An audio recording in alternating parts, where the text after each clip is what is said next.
हाल ही में एक महत्वपूर्ण और विवादास्पद मुद्दे पर सुप्रीम कोर्ट में याचिका दायर की गई है, जिसमें संविधान की प्रस्तावना से सेकुलर यानी कि धर्मनिरपेक्ष शब्द को हटाने की मांग की गई है। यह याचिका देश की राजनीतिक और कानूनी ढांचे में धर्म की भूमिका को लेकर गंभीर बहस को जन्म देती है। संविधान की प्रस्तावना में सेकुलर और सोशलिस्ट यानी कि समाजवादी शब्दों को 42वें संशोधन में जोड़ा गया था और तभी से इन शब्द को संविधान की बुनियादी विशेषता के रूप में देखा जाता है। लेकिन समय समय पर इन शब्दों की संवैधानिकता पर सवाल उठाए जाते रहे हैं और अब ये मामला फिर से एक बार सुप्रीम कोर्ट के समक्ष है।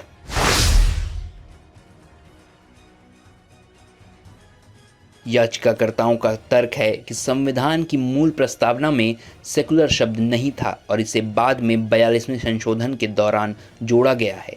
उनका कहना है कि ये संशोधन देश की धर्मनिरपेक्षता की प्रवृत्ति को जबरन थोपा गया है और ये भारतीय सभ्यता को और संस्कृति के विरुद्ध में है।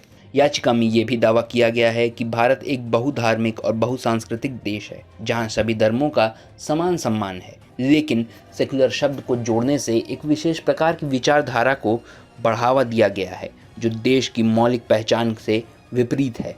याचिकाकर्ताओं का कहना है कि संविधान की प्रस्तावना भारत को धर्मनिरपेक्ष राष्ट्र घोषित करती है, लेकिन ये शब्द देश की प्राचीन संस्कृति, विरासत और धार्मिक मूल्यों के साथ मेल नहीं खाता। उनका तर्क है कि भारत हमेशा से ही एक ऐसा देश रहा है, विभिन्न धर्मों का सम्मान किया जाता है और यहाँ धार्मिक विविधता का महत्व भी है, इसलिए प्रस्तावना में सेकुलर शब्द का होना अनुचित है।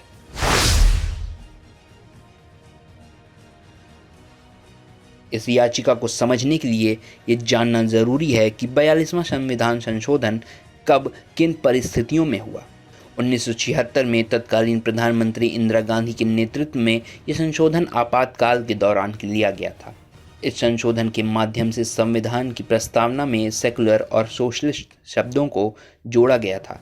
इस संशोधन का उद्देश्य ये था कि भारत को एक धर्मनिरपेक्ष और समाजवादी राज्य के रूप में घोषित किया जाए, जहां सभी धर्मों का समान रूप से सम्मान हो और धर्मनिरपेक्षता को देश की बुनियादी विशेषता के रूप में स्वीकार किया जाए।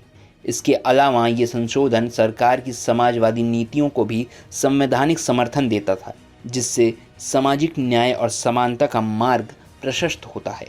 हालांकि 42वें संशोधन हमेशा विवाद का विषय रहा है। कई आलोचकों का मानना है कि इस संशोधन को आपातकाल की पृष्ठभूमि में लागू किया गया था, जब देश में लोकतंत्र और नागरिक स्वतंत्रता पर सवाल खड़े हो रहे थे। इसलिए इस संशोधन की संवैधानिकता पर समय समय पर बहस होती रही है।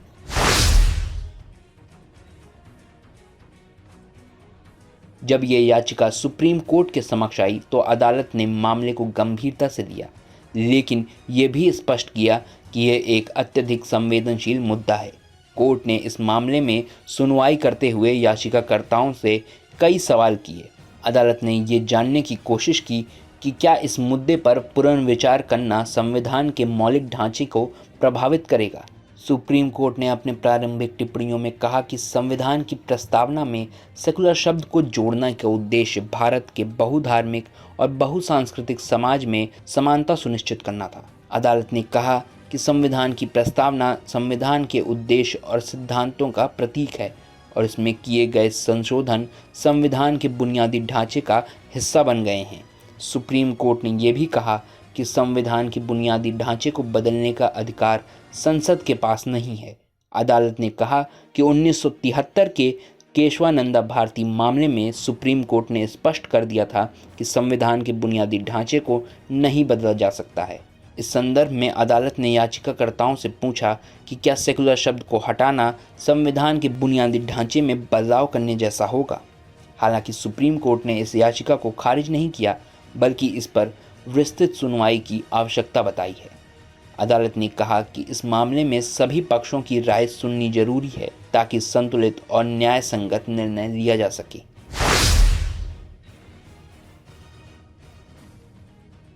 भारत के संविधान का एक प्रमुख सिद्धांत ये भी है कि देश धर्मनिरपेक्ष होगा। इसका मतलब ये है कि राज्य किसी धर्म को बढ़ावा नहीं देगा और सभी नागरिकों को उनके धर्म के प्रति समान अधिकार और स्वतंत्रता मिलेगी।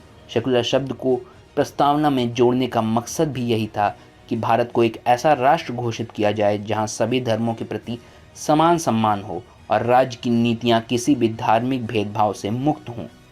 भारतीय संविधान में अनुच्छेद 25 और 28 धर्म की स्वतंत्रता से संबंधित हैं, जिनके तहत सभी नागरिकों को अपने धर्म का पालन करना, प्रचार करना और प्रसार करने का अधिकार दिया गया है। लेकिन राज्य में कोई धर्म नहीं होगा, राज्य सभी धर्मों के प्रति तटस्थ होगा। धर्मनिरपेक्षता भारतीय लोकतंत्र के बुनियादी सिद्धांतों में से एक है और इसे संविधान की प्रस्तावना में स्पष्ट रूप से स्थापित किया गया है। ये सिद्धांत भारत की विविधता और धार्मिक सहिष्णुता का प्रतीक है, जहां सभी धर्मों का समान रूप से सम्मान किया जाता है।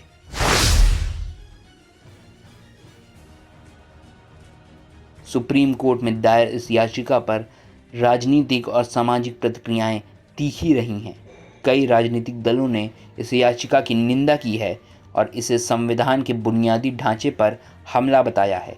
कांग्रेस, समाजवादी पार्टी और वामपंथी दलों ने इस याचिका को संविधान की धर्मनिरपेक्षता को कमज़ोर करने का प्रयास बताया है। वहीं कुछ संगठनों और व्यक्तियों ने याचिका का समर्थन करते हुए कहा कि सेकुलर शब्द देश की वास्तविक स्थिति को सही तरीके से नहीं दर्शाता है और इसे हटाने की आवश्यकता है।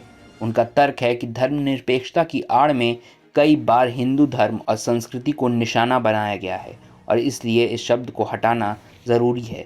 सुप्रीम कोर्ट में दायर याचिका में संविधान की प्रस्तावना से सेकुलर शब्द को हटाने की मांग एक संवेदनशील और गंभीर मुद्दा है जो देश की राजनीतिक और कानूनी ढांचे को प्रभावित कर सकता है।